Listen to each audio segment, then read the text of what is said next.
Max Holloway est juste monstrueux chez les moins de 70 kilos. Il a remporté une grosse victoire par décision unanime contre Dustin Poirier à l'UFC 318. Clairement, c'était un gros combat, mais il n'y a pas de doute, Holloway était vraiment au-dessus.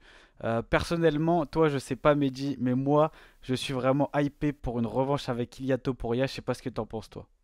Bah écoute, ouais, grosse victoire contre Dustin Poirier. Il a encore mis un volume incroyable. Il s'est fait toucher quand même. C'était un duel intéressant pour la dernière Dustin Poirier. Max Holloway, encore une fois, très impressionnant. Mais est-ce que ça suffit pour une revanche contre Ilia Topuria?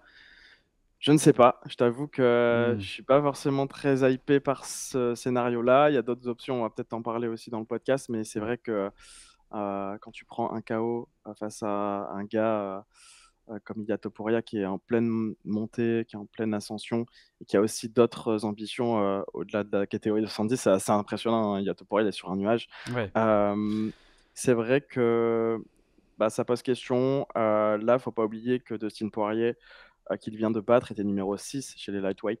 Hmm. Là, Dustin Poirier va sortir donc, du classement. Mais est-ce que battre un numéro 6 te conduit vers directement le titre des 70? Euh, alors oui, c'était Dustin Poirier, mais je suis pas convaincu que ce soit vraiment le combat que les fans veulent voir. En tout cas, moi, Ok. c'est pas forcément ce que je vais voir. Mais parce que ce qui sous-entend, enfin, si Holloway prend Topuria, ça sous-entend que du coup, le combat que tout le monde veut voir, Topuria-Makhachev, il va encore être décalé. Non, Sachant qu'on attend que ouais. Makhachev combatte déjà pour la suite des Après, 77. j'ai des arguments. Peut-être qu'à la fin du podcast, tu seras convaincu. Je vois pas trop le truc du même œil que toi. Alors, c'est sûr que là, je pense pas qu'il va obtenir directement le combat, en tout cas Holloway.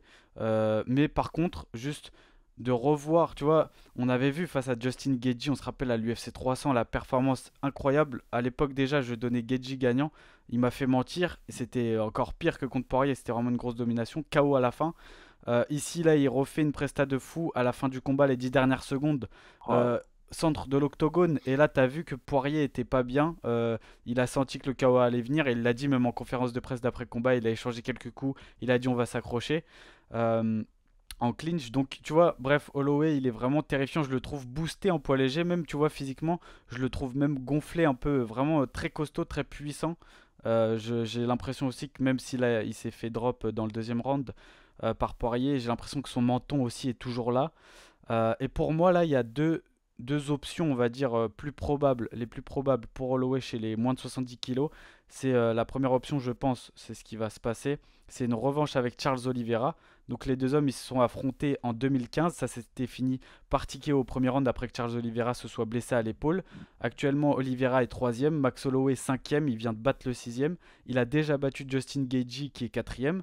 Donc il reste qui d'autre dans le top? T'as Oliveira troisième, donc ça, il y a un storytelling, il y a la revanche, il y a aussi le côté début de rivalité, là, Holloway qui a dit que Oliveira se trouvait des excuses parce que Oliveira a expliqué qu'il était blessé avant le combat contre Holloway, mais Holloway dit il s'imagine une blessure, il s'invente une blessure.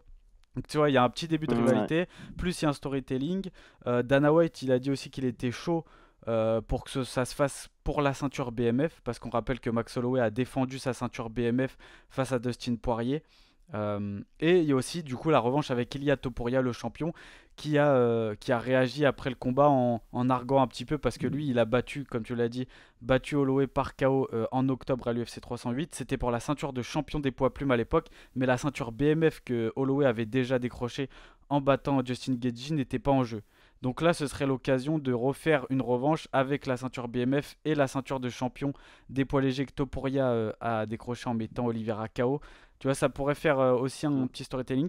Il y a qui d'autre dans le top? Bon, là pour l'instant, il y a toujours Islam Makhachev dans le classement officiel. Il est premier, mais on sait qu'il est en welterweight. Et le deuxième, c'est Arman Tsarukyan. Arman Tsarukyan, logiquement, devrait affronter Ilia Topuria avant la fin de l'année. Donc Topuria veut revenir avant la fin. Tsarukyan, c'est le deuxième, mais en réalité le numéro un de la catégorie. Pour moi, c'est ce qui est logique, c'est un combat Oliveira Holloway pour la ceinture BMF et le vainqueur affronte le vainqueur de Topuria Tsarukyan. Donc potentiellement avec les Ouais. deux ceintures en jeu, tu vois. Oh, non, c'est clair. C'est clair, quand tu regardes le classement, c'est vrai que les options sont limitées. Bah, le combat contre Oliveira me paraît quand même intéressant pour Holloway. Parce que déjà, Hmm. Charles Oliveira, c'est un ancien champion, chez les moins de 70, c'est un vrai 70 kilos. Hem, c'est une légende de la catégorie, c'est un grand nom, numéro 3 et enfin, quand tu regardes leur 1er combat, donc en 2015, donc ça date d'il y a 10 ans, Oliveira, c'était pas du tout le même que ce qu'il est devenu à partir de 2019-2020. Il y a vraiment eu 2 Oliveira dans sa carrière à l'UFC, Ouais, et donc là, je pense que c'est un vrai, vrai test, enfin, ce serait un vrai, vrai test pour Holloway pour voir si c'est vraiment, alors il a prouvé que c'était un vrai 70, hein, Holloway, quand tu le regardes, physiquement, impressionnant, je tu te trouve. demandes est-ce que disait Dustin Poirier dans le combat, il disait: «Je comprends pas comment ce gars-là arrivait à faire le poids chez les 66». Quand Ouais, tu c'est regardes, ouf. chez 70, il est déjà impressionnant. Donc ouais, voilà, et même lui, Holloway l'a dit, hein, il va rester, il va s'éterniser chez les 70. C'est le plan pour lui, il va jamais retourner, chez les featherweight. Donc quand tu regardes, ouais, le classement, Oliveira, ça me paraît très intéressant, avant, de voir comment le classement évolue. Arman Tsarukyan aussi, ça pourrait être très intéressant et voir aussi, ouais, face à un profil, de lutteur comme Tsarukyan. Chez les 70, tu vois? S'il peut résister à ça. Mais Oliveira me paraît, beaucoup plus, approprié, on va dire, par rapport à ce qui s'est passé. Parce que je pense que très clairement, s'il reprend Topuria, même chez les 70, enfin, il a pris un KO en 66, je pense que c'est pareil, il prend le KO en 70, tu vois? Ouais, ouais, ouais, clairement. Donc même pour les Ah, fans, tu vois, tu penses que je Holloway reprend son KO même en 70 par ah ouais, Topuria? moi, c'est clair, c'est clair. Ok. Enfin, je sais pas comment dire, il a beau mettre du volume, mais quand Topuria connecte et je sais plus qui avait dit ça, je sais pas si c'est Chael Sonnen qui avait dit, heu, Topuria, il est capable d'éteindre, jusque chez les 77, Ouais, quasiment tout le roster des welter, tu vois? ouais, Et clairement, ouais. je suis quasiment d'accord avec ça, En fait, à l'exception de certains noms, tu vois? je pense que Holloway, il a, comme tu dis, il a ce knockout power. C'est peut-être là le plus gros puncher de l'UFC actuellement, tu vois.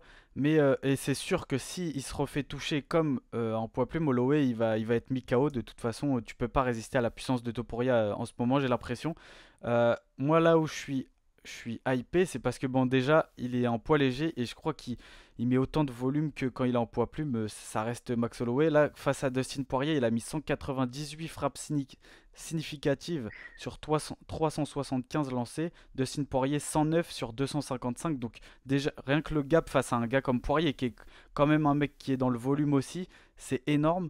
Donc là, en fait, il m'a juste vraiment impressionné. Puis comme je disais tout à l'heure, ça a confirmé le truc de Holloway en moins de 70. C'est un monstre. Franchement, c'est un monstre. Il est peut-être à l'heure actuelle de sa carrière, il est encore plus fort qu'en moins de 60, en moins de 66 kilos. Et là où ça m'intéresse, c'est que j'ai revu le combat entre Topuria et Holloway.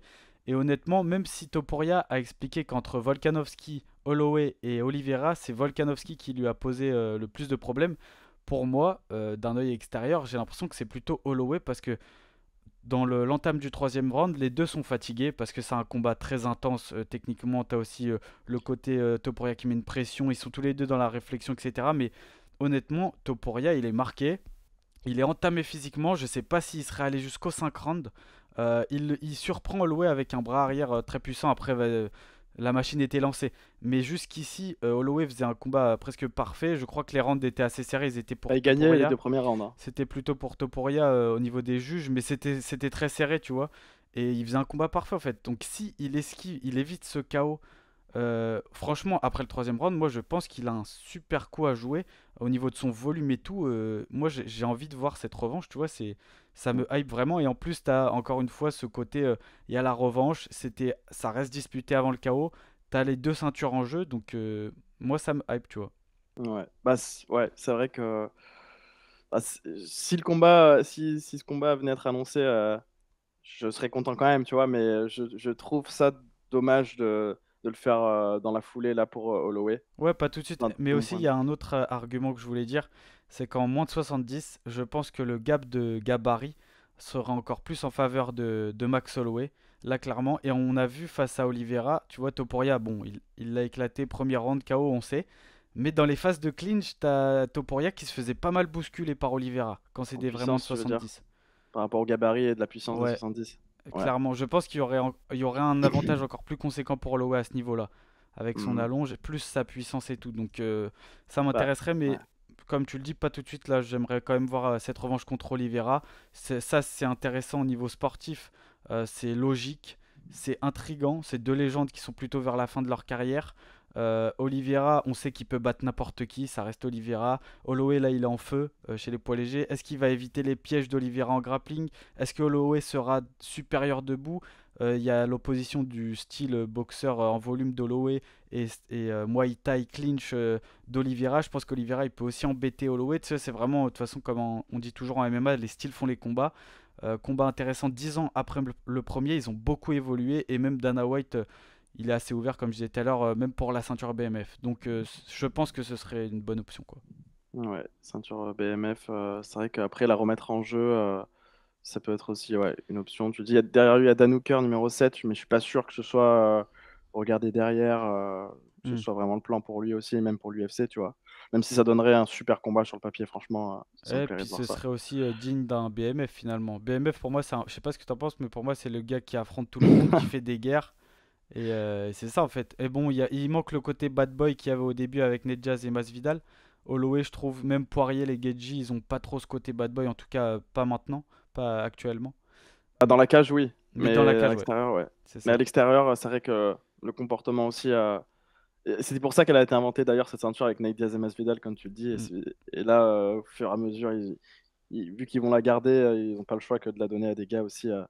Vont mettre des gars qui sont pas forcément, ouais, du calibre de sortie médiatique comme, ouais, C'est ça, ouais. Nate Diaz ou nos amis, ouais, Masvidal. Est-ce que Et tu c'est vrai penses que Oliveira, il pourrait être digne de combattre pour cette ceinture? ah, Oliveira, il est gentil quand même. Enfin, il est gentil. Tu vois Oui, qu'il est ultra respectueux. C'est un peu, ah, carrément. tu vois, et déjà, il parle pas anglais aussi, tu vois. Pour le trash talk aussi, ça joue, tu vois. Il Ouais. faut des gars aussi qui disent, qui aillent droit au but, qui dans les interviews te lâchent des trucs Après, un peu. ouais, Il y a je ça aussi suis qui joue. d'accord. C'est une ceinture pour les Américains quand tu regardes, c'est une ceinture pour le marché américain aussi, tu vois. C'est Ils pas sont faux. là, ils en ont fait un pay-per-view, tu vois. Et Oliveira qui parle pas anglais et tout, Hmm. je sais pas. Peut-être compliqué. Après, si tu prends le critère sportivement, tu fais des guerres dans Ah oui, l'octogone et t'acceptes tout le monde parce qu'Olivera, il accepte les bourbiers, etc. Je pense que sur ça, ça correspond plutôt bien. Et de toute façon, j'ai l'impression que cette ceinture, moi, par la titre perso, je m'en fous complet de cette ceinture. Ça veut dire que même l'UFC, je pense qu'au début, ils ont fait ça pour Masvidal, Ledja, c'était les deux bad boys, etc. Là, ça a un peu perdu de son sens en réalité. On sait plus trop, tu vois. Là, c'est un peu les gars qui font des guerres, tu vois, à la Holloway, Gedji, Poirier. Oliveira, du ouais. coup, pour moi, il rentrerait là-dedans. Donc ce serait Ouais, pas illogique, mais je suis si tu suis d'accord. la logique uniquement sportive, ouais. Ouais. C'est un gars qui n'a jamais refusé personne. Quand tu regardes son CV, il a affronté tous les tueurs à gages possibles de la catégorie depuis des années. Oui, il a clairement le pédigré de ces gars-là sportivement. Après, si tu veux rentrer dans la case aussi trash talk, mauvais garçon, tout ce que tu veux derrière, Hmm. ça va être compliqué. Mais Ouais. c'est vrai que c'est un titre honorifique qui a été mis pour faire un pay-per-view supplémentaire dans l'année pour les fans et pour le folklore, on va dire, du truc, quoi. Avec Ouais. Dwayne Johnson qui remettait le titre au tout début, C'est ça. Là, machin. Lil Tu vois Wayne, que du là, coup. c'est Lane Wayne, du coup, qui l'a remis. Tu vois, Ah bah ouais. il y a des. C'est pas des incohérences, mais c'est. Tu vois, tu sens que même l'UFC, voilà, c'est un truc à la légère, tu vois. Ouais, bien C'est, sûr. Mais est-ce que tu penses, du coup, que le Topuria vs Tsarukyan pour la ceinture avant la fin de l'année, parce que c'est Topuria qui veut revenir avant la fin de l'année. Donc ce combat-là, première défense de titre chez les légers pour Topuria. À côté, tu fais Oliveira, Holloway potentiellement pour la ceinture BMF. Et dans l'idéal, je pense, pour l'UFC, Holloway gagne, Topuria gagne, et les deux s'affrontent avec la ceinture de champion contesté des poids légers et la ceinture BMF en jeu. Ouais, bah si on en croit ce qu'avait dit Dana White en début d'année, c'est-à-dire Tsarukyan doit faire un combat pour remériter sa chance au titre. Tsarukyan n'a toujours pas recombattu depuis Ouais. janvier, sa blessure au dos. Après, est-ce que Dana White fait toujours ce qu'il dit? C'est une autre histoire. Quand tu vois qu'il est numéro un, qu'il a validé aussi sa pesée lors du combattant remplaçant de l'UFC 317, et qu'après il avait fait une sortie, Dana White en mode ouais, il est sur le bon chemin, j'apprécie et tout, tu vois, quelque chose comme ça. qui montrent qu'il pourrait aussi changer d'avis là-dessus. Donc, Ouais, Topuria, Tsarukyan, c'est ce qui me paraît en tout cas le plus logique. Et c'est, selon moi, Tsarukyan, l'un des seuls gars qui ne mange pas son KO chez les 70 par Topuria. ok. Donc, c'est extrêmement intéressant quand tu regardes le, l'opposition. Euh, faudra refaire si le combat s'officialise, il faudra Ouais, faire un podcast là-dessus forcément, mais il y a des choses à dire c'est sur le clair. fait que pour moi, Tsaroukian, c'est l'un des gars qui peut sérieusement poser des problèmes à Topuria Mm. avec sa lutte, avec sa manière d'accrocher. En plus, comme tu me dis, chez les 70, c'est vrai qu'on a vu vite fait quand il a accroché Oliveira, quand ils se Ouais, sont accrochés et tout. Tu vois qu'il y a peut-être un différentiel là-dessus et que bah, Topuria, l'idée c'est d'être resté à distance et de boxer quoi. Mais c'est ça. contre Saroukian, est-ce que ce sera aussi facile que contre Oliveira? À ce niveau-là, je Ouais. suis pas sûr. Bah, Toporel disait, de toute façon, lui, son but dans les combats en général, c'est de casser la distance pour réussir à placer ses crochets ou ses coups durs. Et en général, la durée du combat, c'est la durée qu'il met pour casser cette distance, tu vois.